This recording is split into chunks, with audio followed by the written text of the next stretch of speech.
Teraz by som poprosil prítomných pánov predsedov, aby slávnostne podpísali memorandum o porozumení.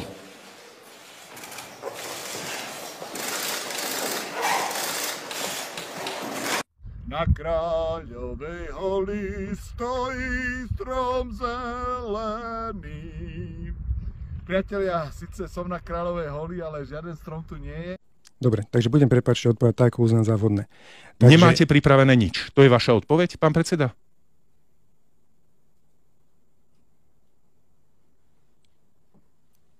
Dáme ticho vo vysielaní, lebo nemáte odpoveď na otázku, ako konsolidovať verejné financie. Dobre.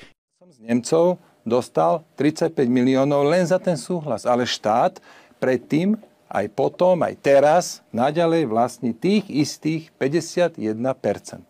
Teraz by som chcel odpovedať na to, to som len chcel vyjasniť, ako, čo ste tu tárali, tie hlúposti. A teraz k tomuto, že kto by to mal...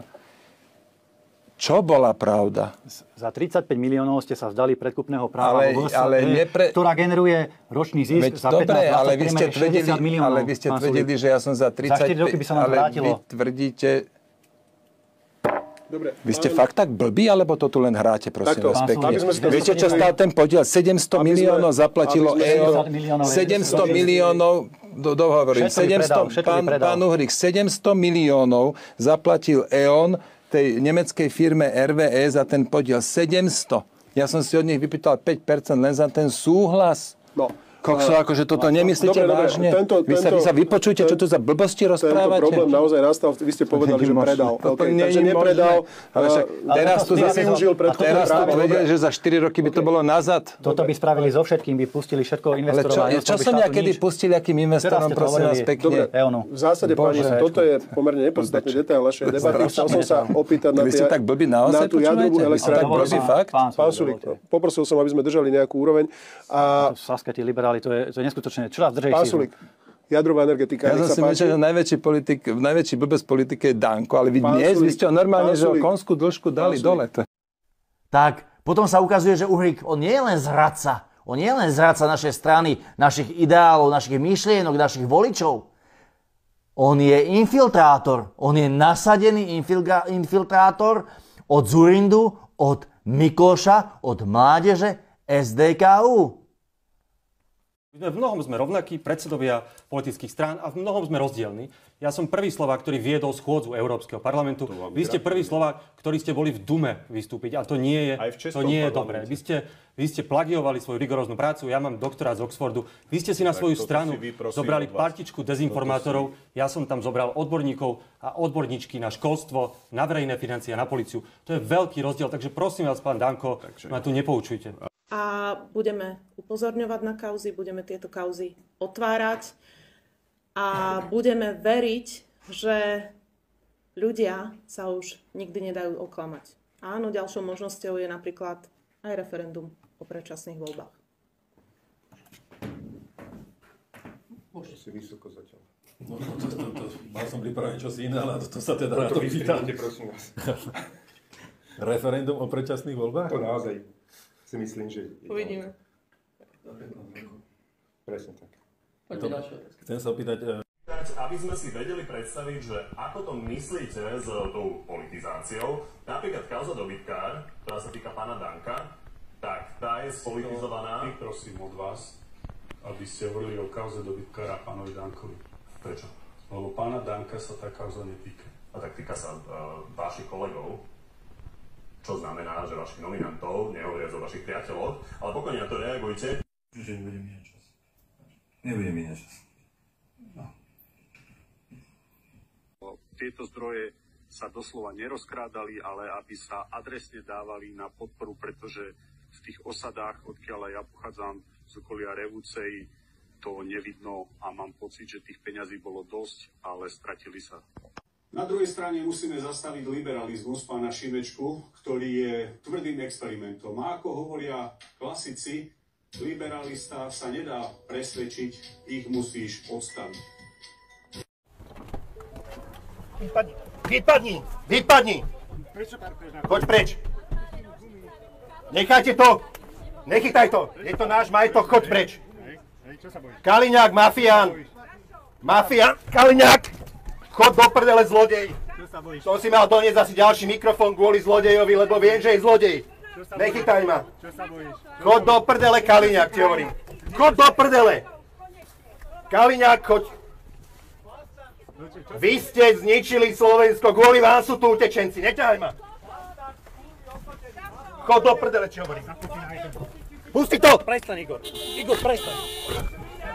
Prestaň. Pusti to! Prestaň. Pusti to! Prestaň. Pusti to, je to môj majetok! Prestaň. Pusti to, ty hajzel!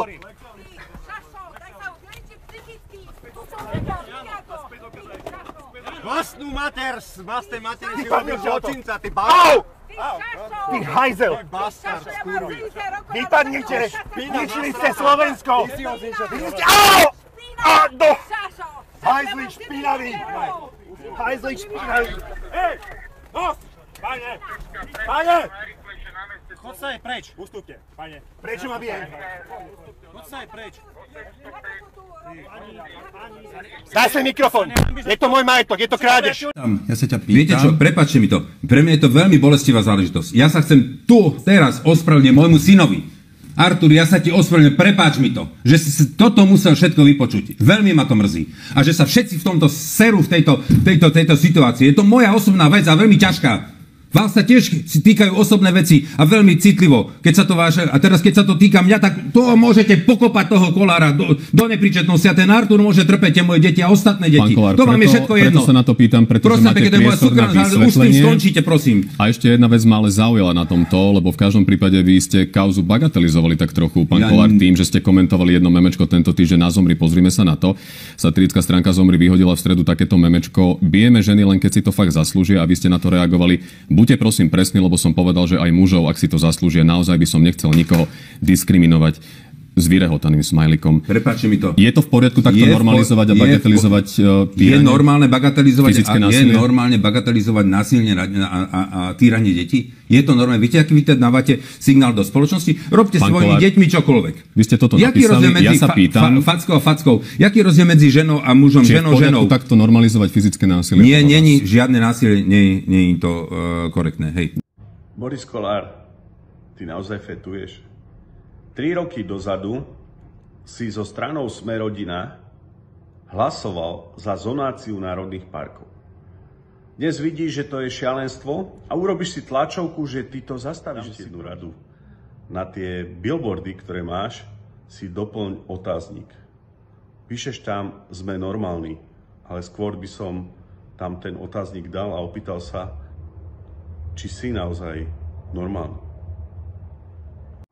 Milý Andrej Danko, prestaň piť, lebo keď veľa piješ, tak si červený, blaboceš a trieskáš 2 na 3 nezmyslí. Dobrý deň, Medzihradský televízia Markíza. Môžete prosím povedať, že z akého obdobia je táto údajná SMS-ka Bernarda Slobodníka? Ako viete, že v nej v tom čase hovorí pravdu? Pán Medzihradský, vy ste tiež ten, ktorému otázku dáva ráno na nedeľnom tenise Daniel Lipšic, s ktorým na ten tenis chodíte? Ja tenis nehrávam, tak neviem, odkiaľ to máte. Dobre, to je jedno. Tak ale ste niečo povedali, tak dajte dôkaz, ja tenis nehrávam, tak neviem, tak prečo by mal inú športovú udalosť. Máte k sebe blízko, je to pravda, pán Medzihradský? S pánom Lipšicom nehrávam, vôbec nehrávam tenis. Kedy ste sa naposledy stretli? S pánom Lipšicom vôbec neviem. Dobre. Určite to bolo pracovne niekde iba na súde. Dobre. Ja sa v súkromí s pánom Lipšicom nestretávam. A niečo poviete, nemáte ani na to dôkaz, pán Kaliňák, takže... Veľmi rád sa s vami o nich... Môžete mi odpovedať na otázku, ďakujem. Veľmi rád sa s vami o nich porozprávam. Povedali, ľadovce sa topia, nech sa roztopia, potom možno zamrznú znova. To ste povedali. Áno, Takže Ema sa vás na to pýta. Povedal som, že keď sa ľadovce roztopia, tak po nejakej dobe, ak bude dostatočne chladno, že znovu zamrznú, to je asi, ako som povedal, že keď sa ľadovce plávajúce roztopia, tak hladina mora nestupňa ani o milimeter. To sú fyzikálne javy. Áno. To myslíte vážne? Ľadovec, ktorý pláva v mori, keď sa roztopí, tak voda nestupňa ani o milimeter. No áno, ale časť z neho pláva nad hladinou. No, veď ale voda zase je ťažšia ako ten ľad. Pán Sulik, vy ste asi vyriešili globálne oteplovanie. Meter kubický vody váži 1000 kg. Meter kubický ľadu neváži 1000 kg. Dobre, čiže v každom prípade trváte na tom pôvodnom výroku, že nie je to problém. Vám sa to zdá čudné, že ľad, keď sa roztopí, stupne hladina vody, keď plávajúci ľad v oceáne? My nemáme problém so stúpajúcou hladinou oceánov? Ja vám hovorím iné. Ja vám hovorím, že ľadovec, taký, do ktorého nabúral Titanic, čo pláva v oceáne, obrovský ľadovec, veľký ako polka Slovenska, keď sa roztopí, tak hladina mora nestúpne ani o milimeter. Lebo ten ľadovec má o niečo nižšiu špecifickú váhu ako voda, asi o 17-18%. A potom ešte 18% je to, čo pláva nad hladinou. Potom ešte máte napríklad ľadovce, ktoré napríklad zlezú z pevniny. Tak tie sa nemajú topiť, majú sa topiť iba tie, čo sú vo vode? To je tak, že tie ľadovce, ktoré sú na pevnine, sú najmä na južnom póli a tam je minus 30 stupňov teplota. A keď máte oteplovanie o 2, 3, 4 aj 5 stupňov, tak stále to ostane ľad, lebo až pri 0 stupňoch to prechádza. Ale stúpa nám hladina oceánov? Nie som si istý, či teraz stúpa z titulu, že sa topia ľadovce. Možno áno, nie som si úplne istý. Máte k tomu čo dodať? Ja som sa stratil pri tom, čo tu mocete, ale poďme k politike. Dobre. Ako budete so stresom? To nemôžem tu na kameru povedať. Ale vidíte to vždy v novinách. Potom 3 kg 40, 50 cm. Či je pre Slovensko, Jan sa pýta, či je pre Slovensko väčšia hrozba korupcia alebo LGBTI? Obidve sú nešťastím ktorejkoľvek krajiny. Nie len Slovenska, aj korupcia, aj LGBTI. Jan sa pýta, či väčšia. Obe rovnako? Tak sú to pliagy, ktoré jednoducho ničia krajinu, ktorúkoľvek. LGBTI to nazývate, že pliaga?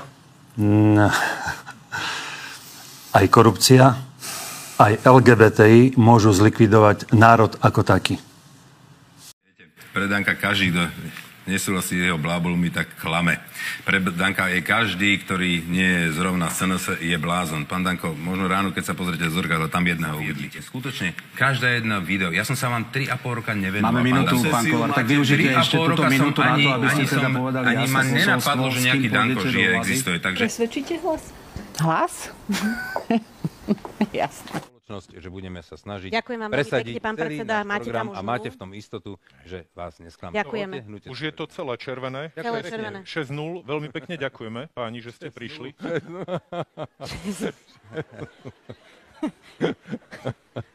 Na monitore.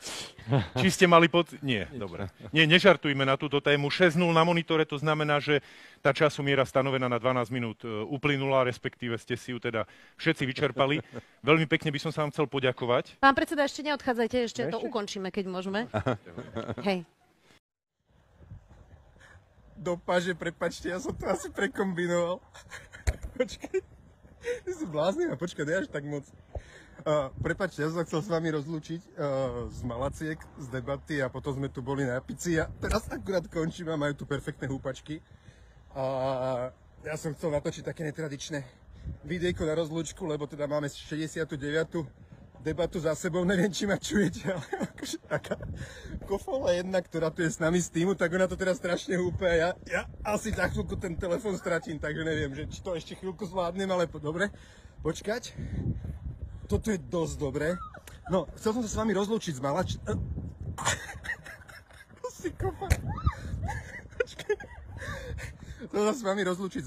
Bol tu s nami pán Andrej Danko zo Slovenskej národnej strany. Ďakujem, prajem pestný večer. Peter Pčolinský, hnutie